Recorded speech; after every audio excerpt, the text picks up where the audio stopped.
Hobbit series का ये दूसरा हिस्सा है जहां रोमांच अब और भी गहरा और खतरा पहले से कहीं ज्यादा बढ़ चुका है। कहानी की शुरुआत होती है उन बहादुर बॉनों से, गैंडाल्फ और बिल्बो बैगिंस के साथ, जो ऑर्क्स की खतरनाक पकड़ से बचकर अब दूसरी पहाड़ी पर पहुंच चुके हैं। दूर आसमान की धुंध में उन्हें दिखाई देती है लोनली माउंटेन, वो पहाड़ जिसके सीने में छिपा है उनका असली घर, और वहां पर छिपा है वो खूंखार ड्रैगन स्मॉग। उसी पहाड़ के नीचे दफन है बेहिसाब खजाना और एक अनमोल रत्न, आर्क स्टोन, यानी राजाओं का पत्थर। और अब इन सब की एक ही मंजिल है, किसी भी कीमत पर उस पहाड़ तक पहुंचना। लेकिन खतरा अभी टला नहीं, ऑर्क्स अब भी उनके पीछे पड़े हैं। बिल्बो को आगे भेजा जाता है जासूसी के लिए। जब वो लौटता है उसकी सांसें तेज हैं, चेहरा पीला। वो कहता है ऑर्क्स तो हैं ही, पर वहाँ एक और अजीब प्राणी है, ऐसा जिसे मैंने पहले कभी नहीं देखा। गैंडाल्फ गंभीर होकर पूछते हैं, क्या उसने भालू का रूप लिया था? बिल्बो की आंखें फैल जाती हैं। हाँ, वो एक विशाल भालू था।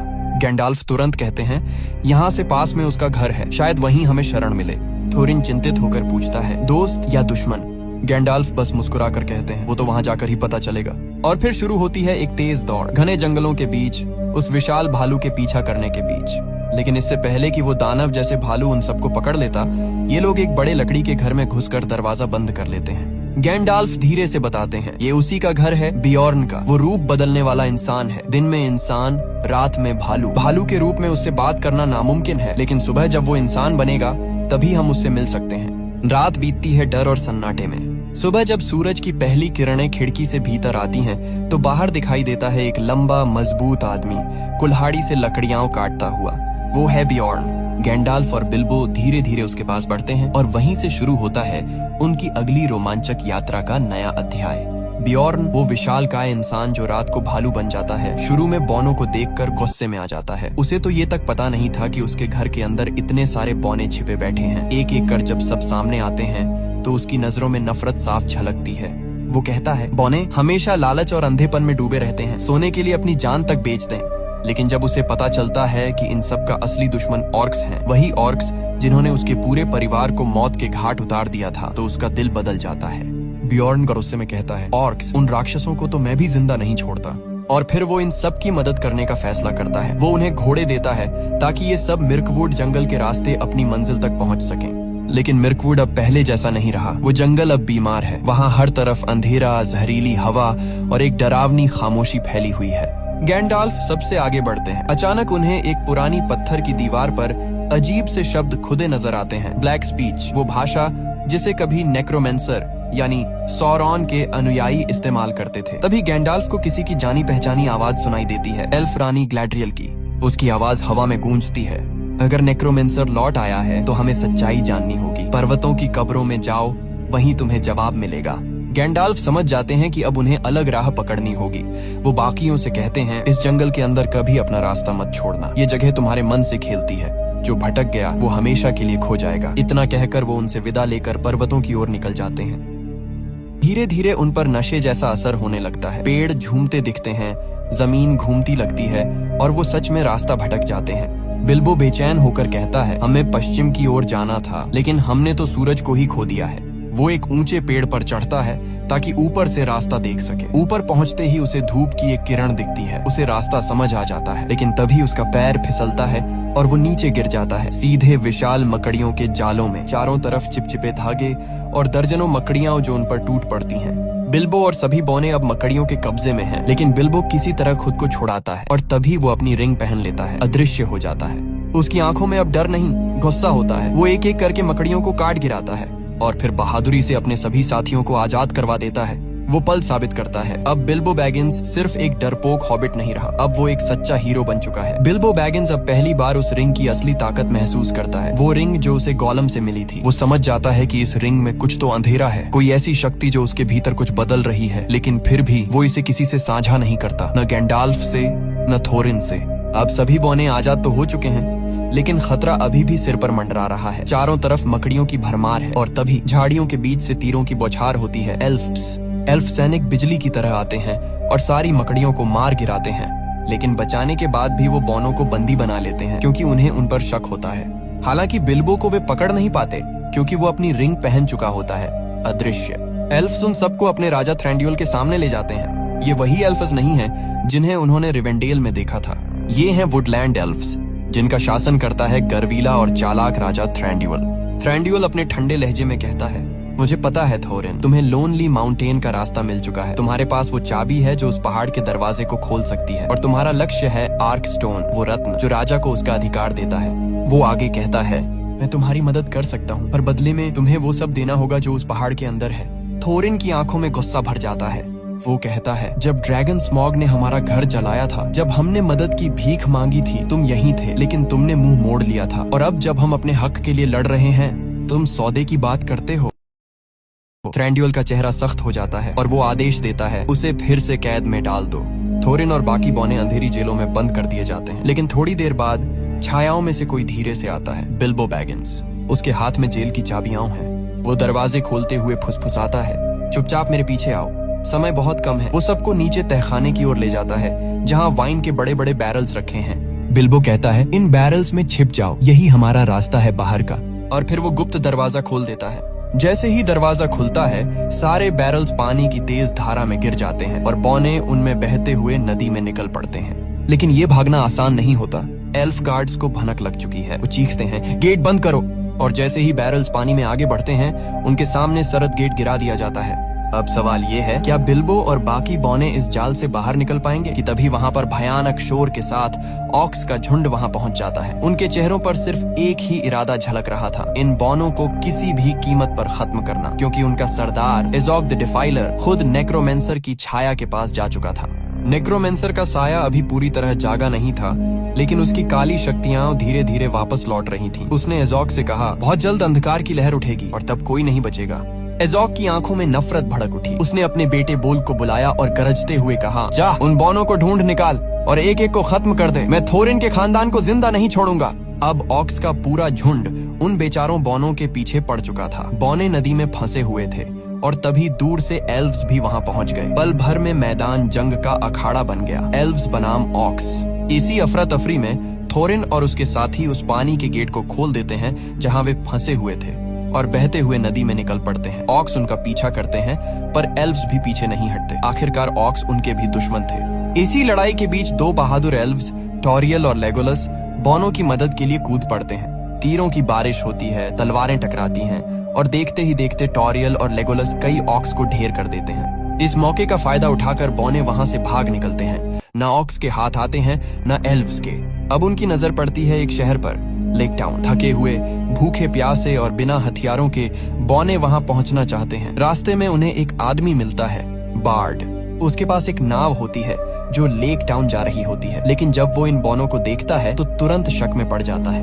वो पहचान लेता है कि ये वही बैरल हैं जो एल्व्स के इलाके से भागे थे, इसलिए वो बौनों को अपने साथ नहीं लेना चाहता। लेकिन जब बौने उसे लालच देते हैं, सोने और दौलत का वादा, तो आखिरकार बर्ड मान जाता है। वो कहता है, ठीक है, पर अगर किसी को पता चला तो हम सब बर्बाद हो जाएंगे। और फिर रात के अंधेरे में बौने और बर्ड की नाव धीरे धीरे लेक टाउन की ओर बढ़ती है, जहां आगे उनका इंतजार है एक नई शुरुआत और एक बहुत बड़ा खतरा। और बर्ड चालाकी से अपने सारे बैरल्स को नाव पर लाद लेता है, लेकिन ये कोई साधारण बैरल नहीं होते। इन बैरल्स के अंदर छिपे होते हैं वो सारे बौने। बर्ड ऊपर से उन पर मछलियों की परत डाल देता है ताकि पहरेदारों को जरा भी शक न हो। मछलियों की बदबू से इंसान तो क्या, कोई जादूगर भी अंदर झांकने की हिम्मत न करे। और इसी तरह बिना किसी को खबर लगे थोरिन और उसके साथी चुपचाप लेक टाउन में दाखिल हो जाते हैं। लेक टाउन पहुंचते ही बर्ड उन्हें अपने घर ले जाता है। वो कहता है, रात ढलने से पहले तुम बाहर नहीं जा सकते। अगर किसी ने देख लिया तो मैं भी नहीं बच पाऊंगा। वो उन्हें कपड़े और हथियार देता है, लेकिन बदले में वो पहले ही उनसे सोने के सिक्के ले चुका होता है। उसी वक्त थोरिन की नजर खिड़की के पास रखे एक पुराने धनुष पर पड़ती है। वो पूछता है, ये तो ड्वार्विश धनुष है ना? बर्ड सिर हिलाता है। ये वही महान धनुष था जिससे कभी डेल शहर के राजा ने ड्रैगन स्मॉग पर वार किए थे। कहा जाता है कि उस राजा ने कई बार निशाना साधा, लेकिन हर बार थोड़ा चूक गया और उसी चूक ने डेल शहर को राख बना दिया था। इधर दूसरी तरफ कहानी का रुख फिर से एल्व्स की ओर मुड़ता है। एल्व्स ने एक ऑर्क कैदी को पकड़ रखा होता है। एल्फ राजा थ्रैंडविल खुद उससे पूछताछ करता है। वो गरज कर पूछता है, कौन भेजा है तुम्हें? किसके आदेश पर ये सब हो रहा है? ओनर्क की आवाज में सिहरन होती है, तुम्हारी दुनिया जलकर राख हो जाएगी। हमारा स्वामी आ रहा है। एज़ोग सिर्फ उसका सेवक है। असली मास्टर बहुत जल्द लौटेगा और तब तुम सब खत्म हो जाओगे। थ्रैंडविल की आंखें ठंडी हो जाती हैं। वो अपने सैनिकों को आदेश देता है, सीमाओं की रखवाली दोगुनी कर दो, कोई अंदर या बाहर न जाए। लेकिन हर कोई उसके आदेश नहीं मानता। टोरियल, जो एल्फ सेना की प्रमुख होती है, चुपके से अपने रास्ते निकल पड़ती है। उसके दिल में कुछ और ही चल रहा होता है, क्योंकि जिन बौनों को वो बचाने गई थी उनमें से एक था किली, वो बौना जो उसके दिल को छू गया था। हाँ, एक एल्फ और एक बौना, दो ऐसी जातियां जो कभी साथ नहीं हो सकती। वहीं दूसरी ओर कहानी गहराती है। गैंडाल्फ अब पहुंच चुका है नाज़गुल के टॉम्ब पर। उसके साथ एक और जादूगर है, रैडगास्ट द ब्राउन। लेकिन जब वो वहां पहुंचते हैं तो जगह पूरी तरह वीरान होती है। ना कोई आवाज, ना कोई जादू का निशान, सब कुछ जैसे किसी ने मिटा दिया हो। गैंडाल्फ के माथे पर चिंता की लकीरें उभर आती हैं। वो रैडगास्ट से कहता है, यहाँ कुछ नहीं बचा, हमें डोल गुलडुर जाना होगा, असली अंधकार वहीं छिपा है। दोनों वहां पहुंचते हैं और वो किला सचमुच डर से ठिठका हुआ लगता है। टूटी दीवारें, बर्फीली हवा और हर तरफ सन्नाटा। गैंडाल्फ गंभीर स्वर में कहता है, रैडगास्ट, तुम यहाँ से वापस जाओ, मेरे पीछे मत आना, हमारा दुश्मन यही है। उसने खुद को अभी पूरी तरह प्रकट नहीं किया, शायद उसकी शक्तियां लौट रही हैं। वो किसी महायुद्ध की तैयारी में है। लेडी ग्लैड्रियल को ये सब बता देना। रैडगास्ट सिर हिलाता है और वहां से चला जाता है। अब गैंडाल्फ अकेला आगे बढ़ता है। किले के अंधेरे गलियारों में हर कदम के साथ सन्नाटा गहराता जाता है। अचानक एक रहस्यमय साया उस पर टूट पड़ता है। गैंडाल्फ अपनी जादुई छड़ी से उसे रोकता है, रोशनी फैलती है और तभी वो उस साये का चेहरा देखता है। वो कोई और नहीं बल्कि थ्रेन होता है, थोरिन ओकेनशील्ड का पिता, जिसे सबने सालों पहले मरा हुआ मान लिया था। थ्रेन की आंखों में दर्द और पागलपन एक साथ झलकता है। वो कांपती आवाज में कहता है, 60 साल हो गए गैंडाल्फ। जब ऑक्स और हमारे बीच जंग हुई थी तब एज़ोक ने मुझे कैद कर लिया था। मैं उसकी जेल में सड़ता रहा, उसने मेरी उंगली भी काट डाली। वो कांपते हुए अपना हाथ आगे बढ़ाता है जिसमें एक उंगली गायब होती है और उस जगह पर बस एक गहरा निशान। गैंडाल्फ हैरान रह जाता है क्योंकि अब उसे समझ आने लगता है कि ये सिर्फ बौनों की कहानी नहीं बल्कि अंधेरे के लौटने की शुरुआत है। और इसके बाद गैंडाल्फ थेरिन को लेकर वहां से निकलने ही वाले होते हैं कि तभी अंधेरे से एक भयंकर गर्जना गूंजती है। एज़ोक, उसके साथ सैकड़ों ऑर्क्स झुंड की तरह गैंडाल्फ को घेर लेते हैं। माहौल में खून और गंधक की गंध भर जाती है, लेकिन गैंडाल्फ शांत रहते हैं। वो अपनी जादुई छड़ी उठाते हैं और एक तेज नीली रोशनी हवा में फैलती है। सारे ऑर्क्स कुछ पल के लिए अंधे हो जाते हैं। गैंडाल्फ गूंजती आवाज में पूछते हैं, तुम्हारा मालिक कहाँ है एज़ोक? एज़ोक गुर्राता है, उसकी आंखों में अजीब सी चमक होती है। वो हर जगह है। इतना कहकर वो हंसता है, एक ठंडी डरावनी हंसी के साथ। गैंडाल्फ तुरंत अपनी छड़ी से एक और तेज रोशनी का गोला छोड़ते हैं और थेरिन को लेकर पीछे हटते हैं, लेकिन तभी आसमान काला पड़ जाता है। अचानक उनके सामने एक भयावह काला साया प्रकट होता है। हवा जम सी जाती है, जमीन कांपने लगती है। वो साया गहरी आवाज में कहता है, कोई भी रोशनी अंधकार को हरा नहीं सकती। और अगली ही पल वो थेरिन को अपने भीतर समा लेता है। गैंडाल्फ चीख उठते हैं, थेरिन! लेकिन बहुत देर हो चुकी होती है। अब वो काली शक्ति गैंडाल्फ की ओर बढ़ती है। उसकी परछाई दीवारों पर रेंगने लगती है। गैंडाल्फ अपनी छड़ी से रोशनी का एक सुरक्षात्मक गोला बनाते हैं, लेकिन अंधकार धीरे धीरे उस रोशनी को निगलने लगता है। एक पल में वो गैंडाल्फ को हवा में उठाकर दीवार पर पटक देती है और तभी गैंडाल्फ उसे देख पाते हैं, उसका असली रूप। वो कोई और नहीं बल्कि डार्क लॉर्ड सौरॉन है। गैंडाल्फ की आंखों में पहली बार डर झलकता है क्योंकि अब अंधकार सामने खड़ा है और वो जीवित है। वहीं दूसरी तरफ कहानी एक नया मोड़ लेती है। बार्ड ने बौनों को जो हथियार दिए थे वो दिखने में तो मजबूत लगते हैं, लेकिन असल में बेहद कमजोर निकलते हैं। थोरिन ये बात समझ जाता है। वो कहता है, इन हथियारों से तो हम खुद ही मर जाएंगे। इसलिए बिना कुछ कहे ये सब चुपचाप बार्ड के घर से निकल जाते हैं। अब ये पहुंचते हैं उस राज्य में जहाँ का राजा अपने महल में असंख्य हथियार और सोना चांदी जमा कर रखा है। रात के अंधेरे में ये सब वहाँ चोरी छिपे हथियार चुराने की कोशिश करते हैं, लेकिन तभी पहरेदारों को खबर लग जाती है। चारों तरफ से सिपाही घेर लेते हैं और सारे बौने पकड़े जाते हैं। उन्हें जंजीरों में बांधकर राजा के सामने लाया जाता है। पूरा दरबार सन्नाटा साध लेता है। तभी कोई कहता है, इनमें से एक थेरिन का बेटा थोरिन है। राजा की आंखें फैल जाती हैं। वो पहचान जाता है थोरिन ओकेनशील्ड, लोनली माउंटेन का उत्तराधिकारी। वो वही जगह जहाँ बेहिसाब खजाना है और जहाँ आज भी ड्रैगन स्मॉग राज करता है। थोरिन आगे बढ़ता है और राजा से कहता है, अगर आप हमें जाने दें तो लोनली माउंटेन का खजाना हम सभी में बांट देंगे। इस राज्य का हर नागरिक उसका हकदार होगा। दरबार में हलचल मच जाती है। कुछ लोग उम्मीद से भर जाते हैं तो कुछ डर से कांपने लगते हैं। तभी दरबार के दरवाजे खुलते हैं और अंदर आता है बार्ड। वो वही आदमी है जिसने बौनों को यहाँ तक पहुँचाया था। बार्ड गुस्से में कहता है, हम इन्हें नहीं जाने दे सकते। अगर ड्रैगन जाग गया तो वो पूरे शहर को राख में बदल देगा। और तभी एक बड़ा रहस्य सामने आता है। पता चलता है कि बार्ड वही इंसान है जो डेल के उस स्वामी का वंशज है जिसके पास कभी ड्वार्विश धनुष हुआ करता था। वही धनुष जिससे ड्रैगन स्मॉग को मारा जा सकता था। लेकिन इतिहास गवाह है, उस स्वामी के सारे तीर निशाने से चूक गए थे। अब सवाल ये है, क्या बार्ड अपनी वंश की उस हार को जीत में बदल पाएगा? बार्ड गुस्से में भीड़ की तरफ मुड़ता है और गरजते हुए कहता है, हमें एक अंधे राजा की महत्वाकांक्षा के पीछे अंधा नहीं होना चाहिए। क्या तुम सब भूल गए डेल शहर का क्या हुआ था? उसी ड्रैगन ने सब कुछ राख कर दिया था, हमारे घर, हमारे लोग, हमारी जिंदगियां। दरबार में सन्नाटा छा जाता है। तभी राजा अपनी सिंहासन से उठता है, उसकी आवाज गूंजती है, और वो तुम्हारे ही पिता थे बाड़, जो उस ड्रैगन को मार नहीं पाए थे। लेकिन अब हमें थोरिन पर विश्वास है, हम उसे मौका देंगे। राजा के इन शब्दों के साथ ही फैसला हो जाता है, बॉनो को आजाद कर दिया जाता है। अब थोरिन और उसकी टोली साथ में बिल्बो बैगिंस निकल पड़ते हैं लोनली माउंटेन की ओर, वही जगह जहां ड्रैगन स्मॉग अब भी सो रहा है और जहां उनका असली मकसद छिपा है।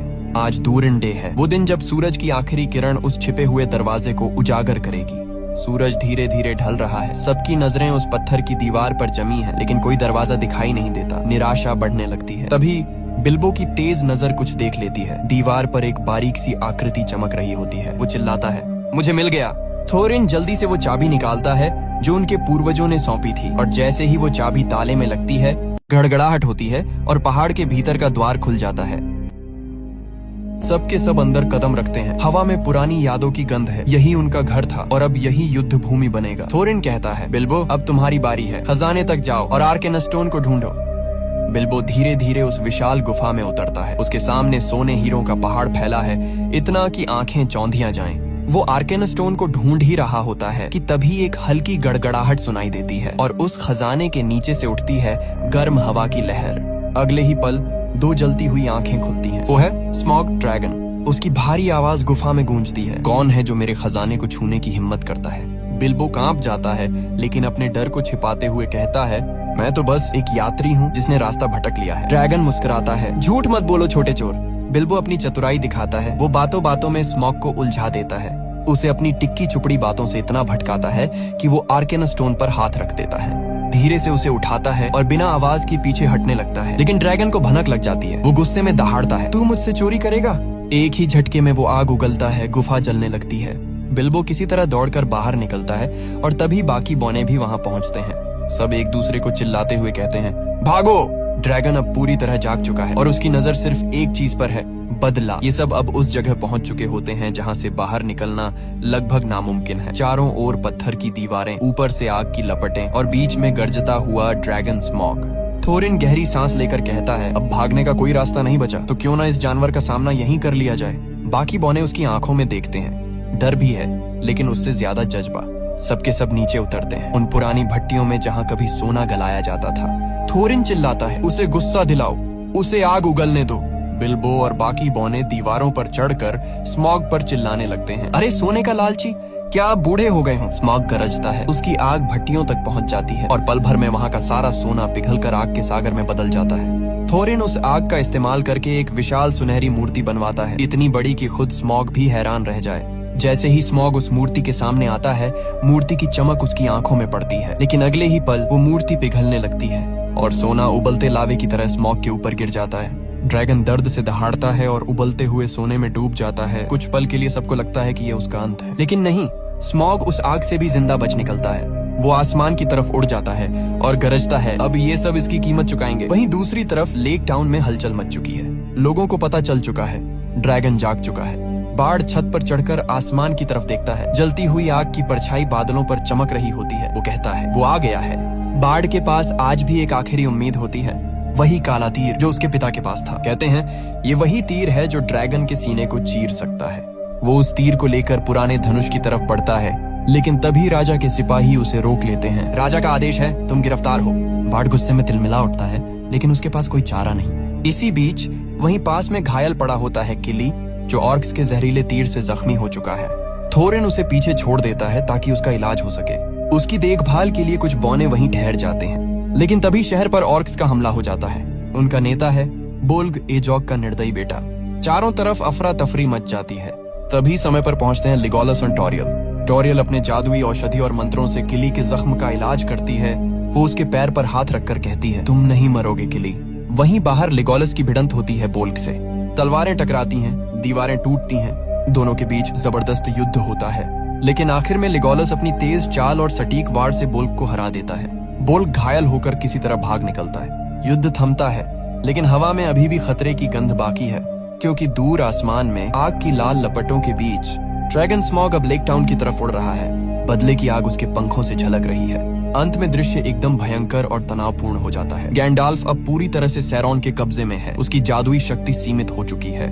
वहीं दूसरी तरफ बार्ड, जिसके पास वो आखिरी तीर है जो ड्रैगन को मार सकता था, वह भी अब कैदी बन चुका है। और अब वह दृश्य जो सबसे डरावना है, ड्रैगन स्मॉग जो पिघले हुए सोने में गिरकर हर कोई सोच रहा था कि मर गया, वह जिंदा निकलता है। उसकी विशाल छाया आसमान में फैलती है। पंख फैलाकर वो उड़ता है और सीधे लेक टाउन की ओर बढ़ता है। वो गरजता है, मैं आ रहा हूँ। नीचे लोग दहशत में देखते हैं। बिल्बो बैगिंस खुद को रोक नहीं पाता और धीरे से कहता है, हमने क्या कर दिया। उसकी आवाज में डर और पछतावा दोनों है, क्योंकि वो जानता है स्मॉग का गुस्सा पूरे शहर को राख कर देगा। और यही कहानी का ड्रामेटिक अंत होता है। अगर आप चाहते हैं कि हम इस कहानी का अगला हिस्सा भी दिखाएं, तो वीडियो को लाइक करें और कमेंट बॉक्स में बताएं। जितने ज्यादा लाइक्स और कमेंट्स आएंगे, उतना ही जल्दी मैं आपको नेक्स्ट पार्ट भी लेकर आऊंगा।